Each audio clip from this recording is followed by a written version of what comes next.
Thank you for watching our vlog 41 and 7.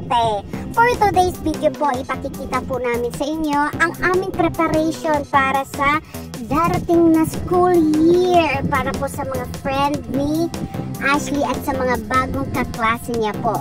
So, habang ako'y naggagawa, andito naman ang ating makulit na baby na si Ashley. Oh, ayan, nangungulit naman siya kasi gusto niya sa akin tumulong na mag-prepare, magbalot, or magputol ng mga tape.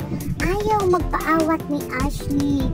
Oh, kaya nga, pinrepare ko tong video na ito ng alauna ng hapon kasi gusto kong ako lang mag-isa, pero hindi ako nakaligtas sa kaniyang kakulitan.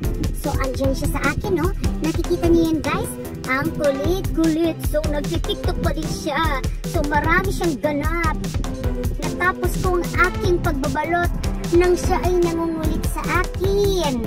Napakakulit na bata, pero napaka-happy niya kasi magpiprepare daw ulit siya ng mga gifts para sa kanyang mga kaklase. Kasi alam niyo, guys, si Ashley mahilig sa pagbibigay ng mga regalo kahit sa aming mga kapitbahay, kahit sa kanyang kaklase, at kahit sa mga kaibigan niya dito sa aming lugar. Hindi niya yan nakakalimutan na mag-prepare at mag-set up ng kanyang mga things o mga regalo na ipang-regalo. Kahit mga simpleng ganap o okasyon ay masaya siyang nagbibigay ng kanyang mga regalo. So, yun yung mga katangian na Ashley na lagi niyang ginagawa at nagiging niya, kumbaga, routine niya sa pang-araw-araw na buhay.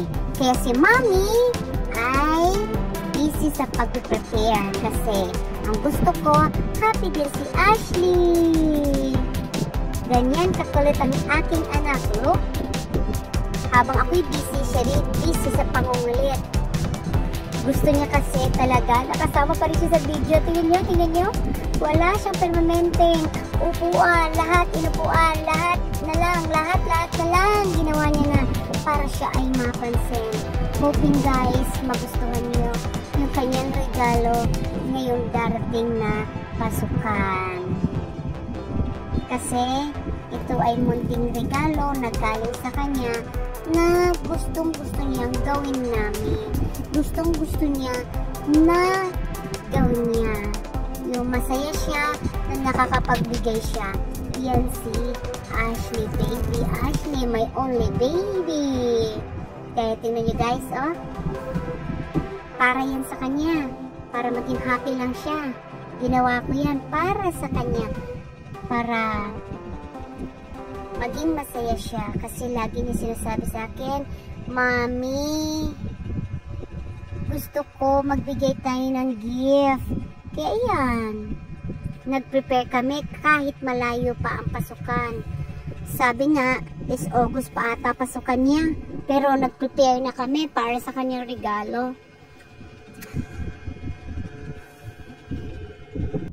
Sabi sa akin ni Ashley kanina, habang nagsasabi sa akin about sa mga regalo na gusto niyang ibigay, is sana, Mommy, hindi lang yan ang ibigay natin, hindi lang sa school, kundi sa mga mahihirap dito sa Pilipinas. Kumbaga, yung mga batang mga paslit na walang mga damit or mga walang gamit na maayos na nakatambay lamang sa daanan ay gusto niya rin bigyan. So, sa second mission namin ay magbibigay kami ng regalo sa mga batang paslit na naninirahan sa kalye.